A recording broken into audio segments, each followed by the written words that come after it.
ಮಾಡಬಾರ್ದು ಕೆಲಸ ಮಾಡಿದ್ರೆ ಆಗಬಾರ್ದು ಆಗುತ್ತೆ ಅನ್ನೋದಕ್ಕೆ ಬೆಸ್ಟ್ ಎಕ್ಸಾಂಪಲ್ ಪ್ರಜ್ವಲ್ ರೇವಣ್ಣ ಅಪರಾಧಿ. ಇದೀಗ ಜೈಲಿನಲ್ಲಿ ಪ್ರಜ್ವಲ್ ರೇವಣ್ಣ ಮತ್ತೊಂದು ಹೈ ಡ್ರಾಮಾ ಮಾಡ್ತಾ ಇರುವಂತದ್ದು. ಕಜ್ಜಿ ಬರಬಹುದು, ಸೆಲ್ ಬದಲಿಸಿ ಅಂತ ಹೇಳಿದ್ದಾರೆ. ಕತ್ತಲೆ ಕೋಣೆಯಲ್ಲಿದ್ರೂ ಕೂಡ ಕೊಬ್ಬು ಕರಗ್ತಾ ಇಲ್ಲ. ಜೈಲಿನಲ್ಲಿ ಪ್ರಜ್ವಲ್ನಿಂದ ಮತ್ತೊಂದು ಮಹಾ ಡ್ರಾಮಾ. ಇದೀಗ ಕಜ್ಜಿ ಬರಬಹುದು, ಸೆಲ್ ಬದಲಿಸಿ ಅಂತ ಪ್ರಜ್ವಲ್ ಹೇಳಿಕೆಯನ್ನ ನೀಡಿದ್ದಾರೆ. ಅಪರಾಧಿ ಕತ್ತಲೆ ಕೋಣೆಯಲ್ಲಿದ್ರೂ ಕೂಡ ಕರಗದ ಪ್ರಜ್ವಲ್ ರೇವಣ್ಣ ಕೊಬ್ಬು. ಸಜಾ ಕೈದಿ ಪ್ರಜ್ವಲ್ ರೇವಣ್ಣ ದುರಂಕಾರದ ಮಾತುಗಳಿವು. ರೋಗ ಬರುತ್ತಂತೆ, ಅದಕ್ಕೆ ಸೆಲ್ ಬದಲಾಯಿಸಬೇಕಂತೆ. ಪ್ರಜ್ವಲ್ಗೆ ಸಾಮಾನ್ಯ ಕೈದಿಗಳ ಜೊತೆ ಇರಲು ಆಗಲ್ವಂತೆ.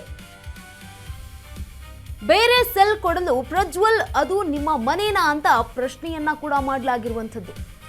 ಸಪರೇಟ್ ಬೆಡ್ರೂಮ್ನಂತೆ ನಿಮಗೆ ಸೆಲ್ ಕೊಡಬೇಕಾ? ಅದೇನಿದ್ರು ನಿಮ್ಮ ಮನೆಯಲ್ಲಿ ಇಟ್ಕೊಳ್ಳಿ, ಇದು ಜೈಲು. ಜೈಲಲ್ಲಿ ಎಲ್ಲಾ ಕೈದಿಗಳಂತೆ ನೀವು ಇರಲೇಬೇಕು. ಸಾಮಾಜಿಕ ಜಾಲತಾಣದಲ್ಲಿ ನೆಟ್ಟಿಗರಿಂದ ಭಾರಿ ಈಗ ತರಾಟೆಯನ್ನ ತೆಗೆದುಕೊಳ್ಳಲಾಗ್ತಾ ಇದೆ. ನೋಡಿ, ಸಾಮಾಜಿಕ ಜಾಲತಾಣದಲ್ಲೂ ಕೂಡ ನೆಟ್ಟಿಗರು ತರಾಟೆಗೆ ತೆಗೆದುಕೊಂಡಿರುವಂಥದ್ದು ಅಪರಾಧಿ ಪ್ರಜ್ವಲ್ ರೇವಣ್ಣ ಅವರನ್ನ. ಯಾಕಂತಂದ್ರೆ ಜೈಲಲ್ಲಿ ಇದ್ರೂ ಕೂಡ ಒಂದಿಷ್ಟು ಕೊಬ್ಬು ಕರಗಿಲ್ಲ. ಕಜ್ಜಿ ಬರಬಹುದು, ಸೆಲ್ ಬದಲಿಸಿ ಅಂತ ಹೇಳಿಕೆಯನ್ನ ನೀಡಿದ್ದಾರೆ. ಕತ್ತಲೆ ಕೋಣೆಯಲ್ಲಿದ್ರೂ ಕೂಡ ಪ್ರಜ್ವಲ್ಗೆ ಒಂದಿಷ್ಟು ಕೊಬ್ಬು ಕರಗದಂತೆ ಕಾಣ್ತಾ ಇಲ್ಲ. ಮಾಡಿರೋದು ತಪ್ಪು, ಅಪರಾಧ ಮಾಡಿದ್ದೀನಿ, ಜೈಲಲ್ಲಿದ್ದೀನಿ, ಸಣ್ಣ ಅಳುಕು ಕೂಡ ಕಾಣ್ತಾ ಇಲ್ಲ. ಸಜಾ ಕೈದಿ ಪ್ರಜ್ವಲ್ ರೇವಣ್ಣ ಅವರ ದುರಂಕಾರದ ಮಾತುಗಳು. ರೋಗ ಬರುತ್ತೆ ನನಗೆ ಇವ್ರಗಳ ಜೊತೆಲಿದ್ರೆ, ಅದಕ್ಕೆ ನನ್ನನ್ನು ಬೇರೆ ಕೋಣೆಗೆ ಶಿಫ್ಟ್ ಮಾಡಿ ಅಂತ ಯಾರ್ಯಾರು ಅಂದರೆ ಸಾಮಾನ್ಯ ಕೈದಿಗಳ ಜೊತೆಗೆ ಬಿಟ್ಟಿದ್ದಾರೆ. ಮಾಡಬಾರ್ದು ಕೆಲಸ ಅಂತಂದ್ರೆ ಅವ್ರೇನು ಮೊಬೈಲ್ ಯೂಸ್ ಮಾಡ್ತಾ ಇದ್ದಾರಲ್ಲ, ಆ ಮೊಬೈಲ್ ಯೂಸ್ ಮಾಡಿದ್ರಿಂದಾನೇ ಈಗ ಅವರನ್ನು 25 ಜನ ಇರುವಂತಹ ಸೆಲ್ಗೆ ಹಾಕಿರುವಂಥದ್ದು. ಇದೇ ಕಾರಣಕ್ಕೆ ಈಗ ಆತ ಮಾಡಿರುವಂಥದ್ದು, ಹೇಳಿಕೆ ಕೂಡ ನೀಡಿರುವಂಥದ್ದು. ಒಂದೇ ಸೆಲ್ನಲ್ಲಿ 25 ಜನರಿದ್ದಾರೆ, ನನಗಾಗ್ತಾ ಇಲ್ಲ. ನನ್ನ ಬ್ಯಾರಕ್ನಲ್ಲಿರುವ ಕೆಲವರಿಗೆ ಕಜ್ಜಿ ಮತ್ತೆ ಕೆಮ್ಮು ಇದೆ. ಕಾಯಿಲೆ ಬಾಧಿತರಿಂದ ನನಗೆ ತೊಂದರೆ ಆಗ್ತಾ ಇದೆ. ನನ್ನನ್ನ ತಕ್ಷಣ ಬೇರೆ ಸೆಲ್ಗೆ ವರ್ಗಾವಣೆ ಮಾಡಿ.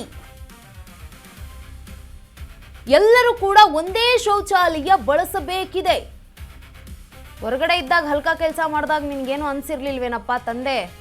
ನನಗೆ ಈ ಬ್ಯಾರಕ್ ವಾತಾವರಣ ಹೊಂದುತ್ತಿಲ್ಲ. ಪರಪ್ಪನ ಅಗ್ರಹಾರದ ಜೈಲಿನ ಅಧಿಕಾರಿಗಳಿಗೆ ಮನವಿಯನ್ನ ಮಾಡಿಕೊಂಡಿದ್ದಾರೆ. ಇದು ಮನವಿ ಮಾಡಿಕೊಳ್ಳುವಂತಹ ರೀತಿ. ತಕ್ಷಣಕ್ಕೆ ಯಾವುದೇ ಕ್ರಮ ಜರುಗಿಸಲು ಸಾಧ್ಯ ಇಲ್ಲ.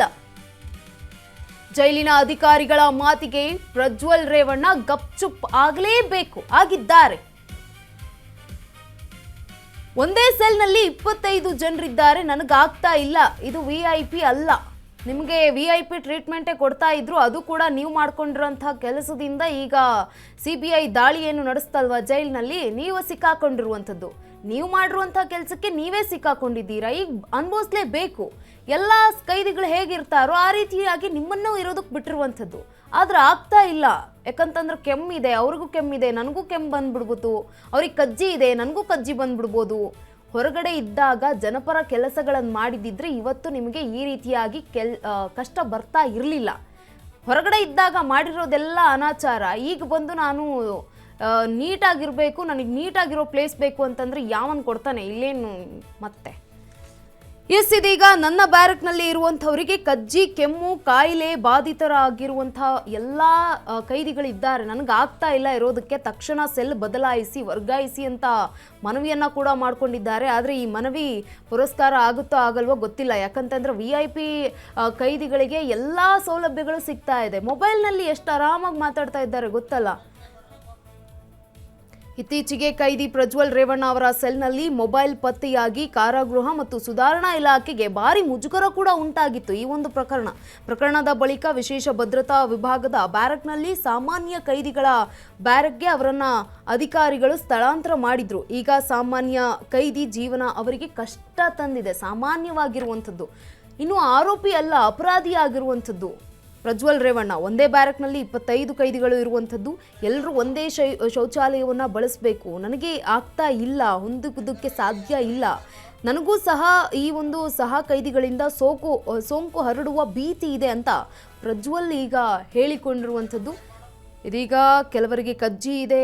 ಪ್ರಜ್ವಲ್ ಈ ರೀತಿಯಾಗಿ ಹೇಳಿಕೆಯನ್ನ ಕೂಡ ನೀಡಿರುವಂಥದ್ದು. ನಾನು ಮೊಬೈಲ್ನಲ್ಲಿ ಮಾತನಾಡಿರುವ ವಿಡಿಯೋ ಹಳೆಯದ್ದು ಅಂತ ಕೂಡ ಹೇಳಿಕೆಯನ್ನ ನೀಡಿದ್ದಾರೆ.